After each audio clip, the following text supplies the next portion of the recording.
নমস্কার। আপনারা সবাই ভালো আছেন আশা করি।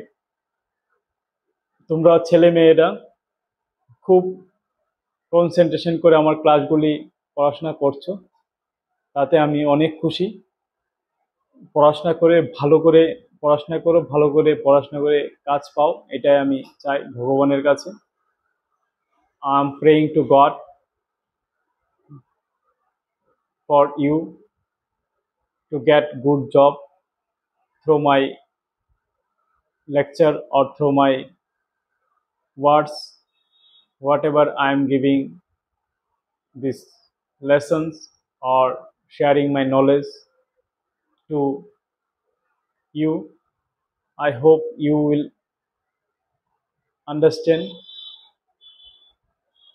তুমি বুঝবে যে আমি ক্লাসগুলি কিভাবে আস্তে আস্তে তোমাদের জন্য করছি, যাতে যেন তোমরা উপকৃত হও। ঠিক আছে, যুক্ত থাকো। আমি টাইপিং স্পিড করে নিজে শিখে আমি দিল্লিতে পড়াশোনা করেছি। এই টাইপিং স্পিডের মাধ্যমে আমি আমার যে দিল্লির পড়াশোনাটা আর এই যে খাওয়ার জন্য থাকার জন্য যে ব্যবস্থাটা, এটা ওইখানে ডেটা এন্ট্রি যেটা বলেছিলাম এবং কিবোর্ডিং স্কিল, এই দুটার মাধ্যমেই আমি ওইখানে বেঁচেছিলাম। বর্তমানে মেট্রোপলিটন সিটিতে ডেটা এন্ট্রি এবং কিবোর্ডিং স্কিল থাকলে আপনার মিনিমাম 20 to 30,000 স্যালারি পাওয়া যায়। টাইপিং স্পিড যদি আপনার 60 to 100 থাকে, তাহলে আপনি ইন্টারভিউ দেওয়াতেই আপনি জবটা পেয়ে যাবেন।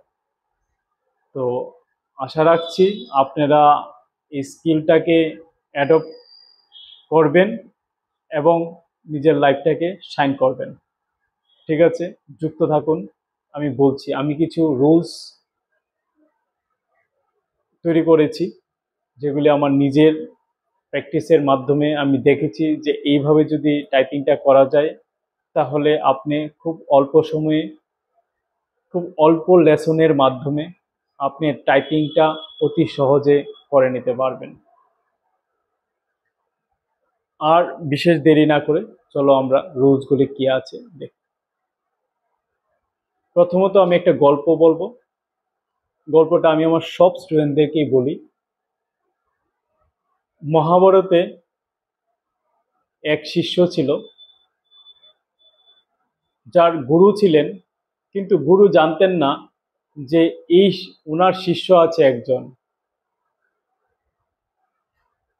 সেই গল্পটা হচ্ছে একলব্য এবং দ্রোণাচার্যের যে গল্পটা।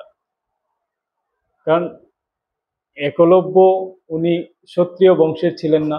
ক্ষত্রিয় বংশের হলেই দ্রোণাচার্য শিক্ষা দিতে পারবেন, কিছু রুলস থাকে। তো যেহেতু উনি ক্ষত্রিয় ছিলেন না, তো ওনাকে শিক্ষা দিতে পারেননি।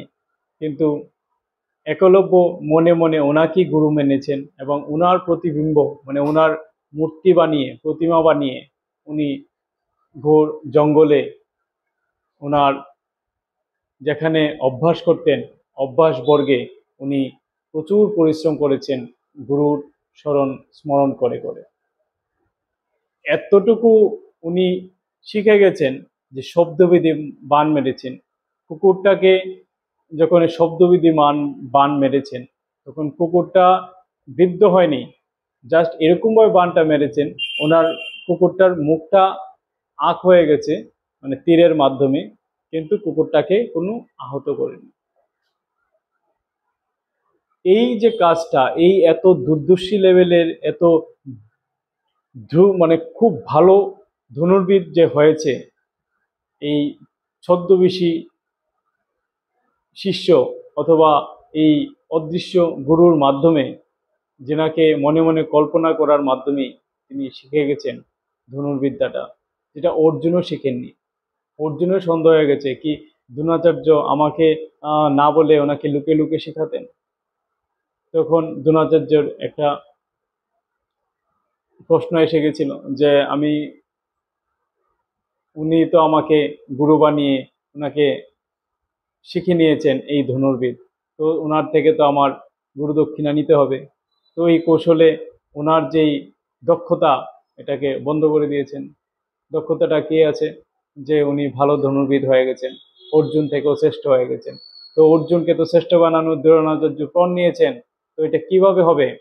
এই প্রাণটা অথবা এই প্রণটা কিভাবে উনি ভঙ্গ করবেন? তো উনি বুদ্ধি কাটিয়ে বলেছেন যে তুমি তো শিখেছো, তুমি তো গুরু দক্ষিণাই দাওনি, তো গুরু দক্ষিণা দাও, কি তোমার বৃদ্ধাঙ্গুলটা দাও।